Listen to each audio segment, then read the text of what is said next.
26 సంవత్సరాల నమ్మకం, లక్షలాది సంతోషకరమైన వివాహాలు. తెలుగు మ్యాట్రిమోనీని డౌన్లోడ్ చేయండి. ఫిబ్రవరి 10వ తారీఖున ట్యాంక్ బండ్లో ఒక సాఫ్ట్వేర్ ఇంజనీర్ సీతారాం అనే వ్యక్తి సూసైడ్ చేసుకుని చనిపోయాడు.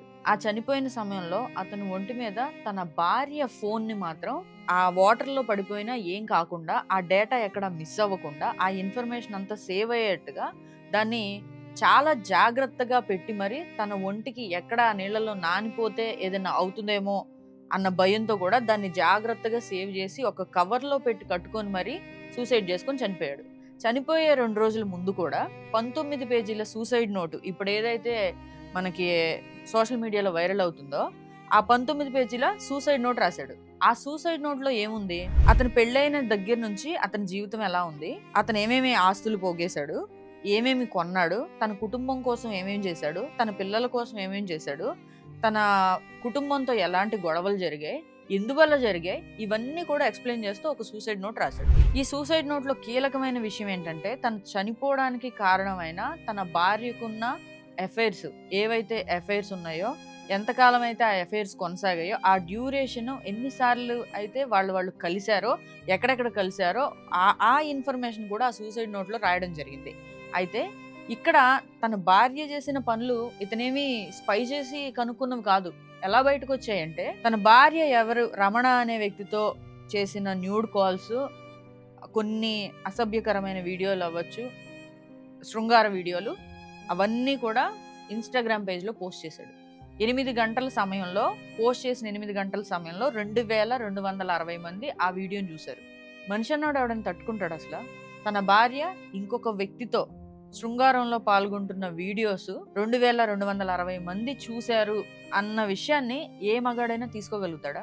ఇంత జరిగినా కూడా పెద్దవాళ్ల మధ్యలో కూర్చోబెట్టి మాట్లాడిన తర్వాత కూడా తన భార్యని, ఆ ఇద్దరు పిల్లల్ని అన్యాయం చేయకూడదు అని చెప్పి, సరే ఏం జరిగినా ఇప్పటి వరకు జరిగిందేదో జరిగిపోయింది అని చెప్పి మళ్ళీ తన భార్యని తీసుకొని వచ్చి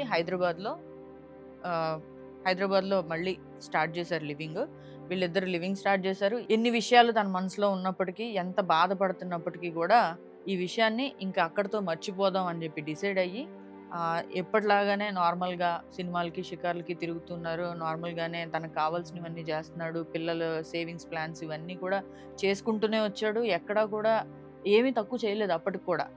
ఈవెన్ ఆ అమ్మాయి పేరెంట్స్ ఆ అమ్మాయిని తిడుతున్నా కూడా, ఈ రేణుక అనే అమ్మాయిని వాళ్ళ పేరెంట్స్ తిడుతూ టార్చర్ చేస్తున్నా కూడా ఇతనెళ్ళి సర్ది చెప్పి, లేదు తను మారుతుంది, ఆ నమ్మకం నాకుంది అని చెప్పి సర్ది చెప్పుకొని, ఎంత ఆ అబ్బాయి జీవితానికి, పిల్లలకి, కుటుంబానికి విలువిచ్చాడంటే, అసలు ఈ సీతారాం అనే వ్యక్తి నిజంగా ఆ అమ్మాయి ఈ వాల్యూస్ తెలిసిన అమ్మాయి అయితే పువ్వుల్లో పెట్టి పూజించుకునేదేమో. కానీ ఆ వాల్యూ తెలుసుకోకుండా ఇతరత్ర కారణాలతో 6 బాయ్ ఫ్రెండ్స్, ఒకళ్ళ తర్వాత ఒకళ్ళు ఇలా న్యూడ్ కాల్స్, అక్కడ శృంగార వీడియోలు, వాళ్ళతో చేసిన వీడియోసే, అది కూడా రికార్డ్ చేసింది ఈ అమ్మాయి అని తెలిసినా కూడా ఆ అబ్బాయి క్షమించాడంటే ఇక్కడ మనం ఆ అబ్బాయి గొప్పతనాన్ని ఖచ్చితంగా మెచ్చుకోవాలి. ఇంత చేసినా కూడా ఒక 2 ఏళ్ల పిల్లోడిని రూమ్లో పెట్టి తలుపేసి వెళ్ళిపోయింది. ఎక్కడికి వెళ్ళిందో తెలీదు. మిస్సింగ్ కేసు పెట్టాడు. 2 months వెయిట్ చేశాడు. ఇంకా రాలేదు. ఇంకా రాదు అని తెలుసుకొని సూసైడ్ చేసుకున్నాడు. ఇక్కడ నాకు అర్థం కానిది ఏంటంటే, అసలు ఈ రేణుక అనే అమ్మాయికి ఏం కావాలి? పెళ్ళిళ్ళు అవ్వక గుళ్ళు చుట్టూ, గోపురాల చుట్టూ తిరిగే వాళ్ళు ఉన్నారు. పిల్లలు పుట్టక ఎన్నో దాన ధర్మాలు చేసేవాళ్ళు ఉన్నారు. మంచి భర్త లేక పూజలు పునస్కారాలు చేసి ఏంటి నా లైఫ్ ఇలా అయిపోయిందని బాధపడే ఆడవాళ్ళు ఉన్నారు. అన్నీ ఉన్న పేరెంట్స్ సరిగ్గా సపోర్ట్ ఇవ్వక స్ట్రగుల్ అయ్యే వాళ్ళు ఉన్నారు. అన్నీ ఉన్న సేవింగ్ ప్లాన్స్ ఏంటి, ఇప్పుడు ఏంటి లైఫ్ ఏంటి అని ఆలోచించుకుంటా, సంపాదన లేక, వాళ్ళకి అవసరమైన సౌకర్యాలు లేక, ఒక ఏమంటారు స్టేటస్ లేక, ఇలా నలిగిపోతూ సఫర్ అయ్యేవాళ్ళు, వాటి కోసం కష్టపడేవాళ్ళు చాలామంది ఉన్నారు. కానీ ఈ అమ్మాయికి అన్నీ ఉన్నాయి. ఏం తక్కువైంది? మంచి ఫ్యామిలీ, భర్త, పిల్లలు, ఏది కావాలంటే అది కొనుక్కునే లగ్జరీ. ఇంకేం కావాలి అసలు ఈ అమ్మాయికి? ఎందుకు ఇంతమంది బాయ్ ఫ్రెండ్స్తో ఆ న్యూడ్ కాల్స్ ఏంటి, ఆ వీడియోలు ఏంటి, ఆ శృంగార వీడియోలు ఈ అమ్మాయి తన చేత్తో తను తీయడం ఏంటి, తీసి మళ్ళీ వాళ్ళకి షేర్ చేయడం ఏంటి? ఆ అబ్బాయి తన బాయ్ ఫ్రెండ్ రమణ అనే వ్యక్తి ఇన్స్టాగ్రామ్ ప్రొఫైల్లో పోస్ట్ చేయడం ఏంటి? ఏంటి అసలు ఈ విచ్చలవిడితనం? ఎందుకు చేస్తుంది అసలు ఇలాగా? అంటే ఆ అమ్మాయి జీవితం పట్ల ఒక అవగాహన లేక, తనకేం కావాలో తనకు తెలియక, ఎందుకు చేసిందో తెలీదు. కానీ ఈ అమ్మాయి చేసిన ఒక్క తప్పు వల్ల ఎంతమంది జీవితాలు నష్టపోయినాయి. ఇటు భర్త, అటు పిల్లలు ఎటు కాకుండా అయిపోయారు. ఆ భర్త ఇప్పుడు చనిపోయాడు. ఈమె జైల్లో ఉంది. పిల్లల పరిస్థితి ఏంటి? అటు పేరెంట్స్, ఇలాంటి కూతుర్ని కన్నా ఆ పేరెంట్స్ పరిస్థితి ఏంటి? ఈ రేణుక తండ్రే ఆ అమ్మాయిని చంపేద్దామని అన్నాడంట ఒక సందర్భంలో. అంటే ఆ అమ్మాయి ఎంత నీచానికి ఒడిగట్టిందో అర్థం చేసుకోండి మీరు. సో, ఈ అమ్మాయి ఆలోచన లేని తనం ఎంతమంది జీవితాలను బలి చేసిందో చూసారా? అటు పేరెంట్స్, ఇటు ఈ అమ్మాయి జీవితం నాశనం అయిపోయింది. అటు ఆ పిల్లల సంగతి నాశనం అయిపోయింది.